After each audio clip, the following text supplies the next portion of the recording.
মই মোৰ ছাৰ্ভিচটো জইন কৰিবৰ কাৰণে এক্সাইটেড হৈ আছোঁ আৰু তাত কেনেধৰণে মই কাম কৰিবলৈ পাম সেই বিষয়টো জানিবলৈ উৎসুক হৈ আছোঁ আৰু এতিয়ালৈকে মোৰ এই ছাৰ্ভিচটোত মই মোৰ ফালৰ পৰা 100% দিবলৈ ট্ৰাই কৰিম আৰু এনেধৰণে মোৰ কামখিনি আগবঢ়াই লৈ যাম বুলি মই ভাবিছোঁ। তুমি এতিয়া মটক জনগোষ্ঠীৰ হয়, মটক জনগোষ্ঠীৰ উত্তৰণৰ ক্ষেত্ৰত কি কাম কৰিম বুলি ভাবিছা?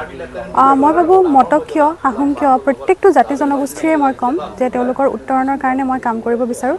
যিহেতু মই এগৰাকী যদিও মই সেই গোষ্ঠীটোৰে এগৰাকী কন্যা, তেওঁলোকৰ সেই গোষ্ঠীটোৰ মই আগবাঢ়ি যোৱাত মই বিচাৰোঁ। মই আহিবলগীয়া যিসকল ষ্টুডেণ্টে বিভিন্ন ক্ষেত্ৰত যেতিয়া আগবাঢ়ি যাব বিচাৰিব মই তেওঁলোকক অনুপ্ৰাণিত কৰাৰ লগতে মই মোৰ ফালৰ পৰা যিখিনি সহায় সহযোগিতা আৰু উপদেশ আগবঢ়াব পাৰোঁ মই সেইখিনি আগবঢ়াই লৈ যাম আৰু এয়া কেৱল মটক বুলিয়ে নহয়, মই প্ৰতিটো জাতি জনগোষ্ঠীৰ লোকৰ কাৰণে মই কৰি যাম। মোৰ এই সফলতাৰ আঁৰত মই যদি অৰিহণা হিচাপে কওঁ, মোৰ ককা আইতা, মোৰ মা দেউতা, মোৰ ভণ্টি আৰু মোৰ পাপাৰ আৰু মাৰ যিটো ফেমিলিৰ যিটো এক্সটেণ্ডেড ফেমিলি ৰিলেটিভছ হয় তেওঁলোকক অশেষ ধন্যবাদ থাকিল। ভাল লাগিছে, তাই ইমান কষ্ট কৰি ইমানখিনি কৰি মেলি তাই আগবাঢ়ি চাকৰিটো পালে, সেইটোৱে। আপুনি কোনোবা দিনা ভাবিছিলেনে এই সফলতা হওক? ভাবিছিলোঁ, তাই যিমতে কষ্ট কৰিছিলে, পঢ়িছিলে, যে নিজৰ যিখিনি কৰিব লাগে গোটেইখিনি একদম সদায় কৰি থাকে আৰু তেনেকৈ মই তাইক চাই থাকোঁ, পঢ়িছে নাই, কি কৰিছে, কি নাই কৰা। আৰু তাই হ'ম বুলি কৈয়ে থাকে, এইটো হ'ম মা, বেলেগ মই একো নকৰোঁ, এইটোৱে মই হ'ম। সেই বুলি কোৱাৰ কাৰণে মই তাই হ'ব বুলি ভাবিছিলোঁ। আপুনি এতিয়া তাইক এইখিনি পৰ্যায়লৈ অনা অৱস্থাত হয়, আপোনাৰ কেনেকুৱা কি ধৰণৰ সমস্যাৰ সন্মুখীন হ'ব লাগে? বহুত সুখী হৈছোঁ, মই বহুত ভাল পাইছোঁ। কি সমস্যা হৈছিলে আপোনাৰ? আগতে সমস্যা মানে কিটো, আমাৰতো এখন সৰু সুৰা দোকান, তাতে আমি দুইজনে থাকোঁ। এইটো আৰু তেনেকৈ চলালোঁ আৰু। তাইকতো যথেষ্ট টকা পইচাও প্ৰয়োজন হৈছিলে, হয়। সেইখিনি আপুনি কেনেকৈ ধৰণৰ? সেইখিনি তেনেকৈ মই মানে এইকাৰণে মই যেনেকৈ হ'লেও কিবা এটা থওঁৱেই, তাৰমানে প্ৰতিদিনাই থওঁ যে এই দৰকাৰ হ'ব, দিব লাগিব, সেইটো মানে মোৰ মনলৈ আহেই। তেনেকৈ থৈ তাইক আৰু কৰিলোঁ।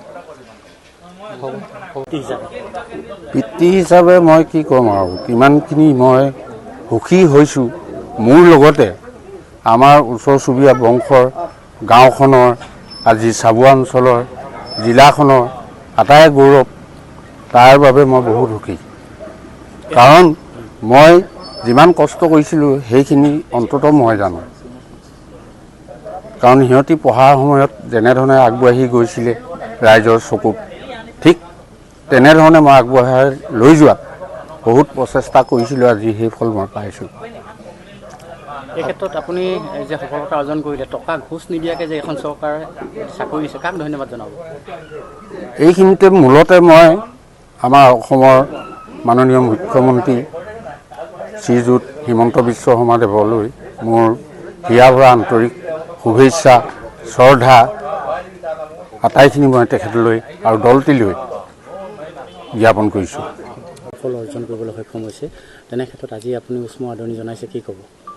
বোকাত পদুম ফুলে, এইটো এটা সত্য, চিৰন্তন সত্য কথা। তাৰ প্ৰতিফলন আমি চাবুৱা লাহোৱাল বিধানসভা সমষ্টিৰ চেতিয়া গাঁৱত দেখিবলৈ পাইছোঁ। বিগত সময়তো আমাৰ চাবুৱা লাহোৱাল বিধানসভা সমষ্টিত 9জন 8জনকৈ কোনোবাই লেবাৰ ইনস্পেক্টৰ হিচাপে হওক, APSCত যিবিলাক পোষ্টত কোনোবা দ্বিতীয় হিচাপে পাইছে। কিন্তু আমি বহুত 2 বছৰ আগতে আমি এগৰাকী SCS পাইছিলোঁ আৰু দ্বিতীয়বাৰ কাৰণে আকৌ আমি পুনৰ এগৰাকী, আমাৰ কন্যা বুলিয়ে ক'ব লাগিব, মোৰ বন্ধু বসন্ত গগৈ, তেখেত এগৰাকী পেছাত এখন সৰু দোকান, সেই দোকানৰ মাজেৰে 2জনী জীয়ৰীক পঢ়াই ইতিমধ্যে এগৰাকী জীয়ৰীয়ে ইতিমধ্যে কলেজত সংস্থাপিত হৈছে আৰু প্ৰবক্তা হিচাপে। ঠিক তেনেকৈ আমাৰ সৰুগৰাকী এতিয়া ইতিমধ্যে SCS পাবলৈ সক্ষম হৈছে আৰু চাবুৱা লাহোৱাল বিধানসভা সমষ্টিৰ বিধায়ক হিচাপে মই গৌৰৱান্বিত অনুভৱ কৰিছোঁ যে মটক জনগোষ্ঠী, অন্যান্য পিছপৰি থকা জনগোষ্ঠীৰ ভিতৰত আমি এটা জনগোষ্ঠী, মটক জনগোষ্ঠী, আৰু মটক জনগোষ্ঠীৰ কন্যা হিচাপে আমাৰ চাবুৱা লাহোৱাললৈ যি গৌৰৱ কঢ়িয়াই আনিছে তাৰ কাৰণে মই আজি শুভেচ্ছা জনাবলৈ কাৰণে আহিছোঁ। তেখেতৰ মাতৃ নিতালী গগৈ ওৰখত জন্ম হোৱা এই কন্যাই আজি SCS পাবলৈ সক্ষম হৈছে আৰু নিকাভাৱে অসম চৰকাৰে, আমি জানো যে 2016 চনত যেতিয়া ভাৰতীয় জনতা পাৰ্টীৰ নেতৃত্বাধীন চৰকাৰ আহিল আৰু সেই সময়ৰ পৰা নিৰন্তৰভাৱে বৰ্তমান আমাৰ মুখ্যমন্ত্ৰী ডক্টৰ হিমন্ত বিশ্ব শৰ্মা ডাঙৰীয়াৰ যি নিকা ভাৱমূৰ্তিৰে আমাৰ গাঁৱৰ কৃষকৰ পুত্ৰ কন্যা, বাগিচা অঞ্চলৰ চাহ শ্ৰমিকৰ পুত্ৰ কন্যাই APSCত নিকাভাৱে নিযুক্তি পাবলৈ সক্ষম হৈছে।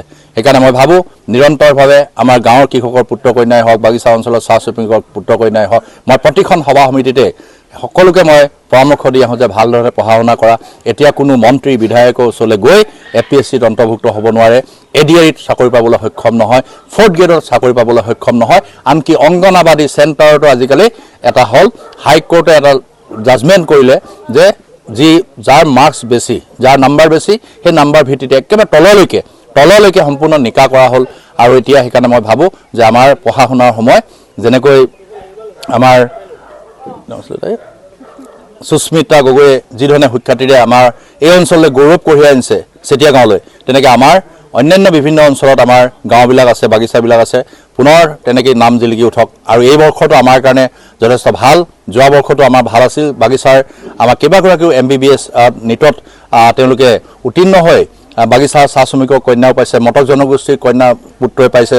ঠিক তেনেকৈ এটা ভাল আমি ৰিজাল্ট দেখিবলৈ পাইছোঁ। সেইকাৰণে মই সকলোকে পঢ়া শুনা কৰি এই ধৰণে আগবাঢ়ি যাবৰ কাৰণে অনুৰোধ জনাম। আৰু মাননীয় মুখ্যমন্ত্ৰী ডক্টৰ হিমন্ত বিশ্ব শৰ্মা ডাঙৰীয়াক নিকা হোৱাৰ কাৰণে বোকাত পদুম ফুলে আজি এইটো প্ৰমাণিত হ'ল।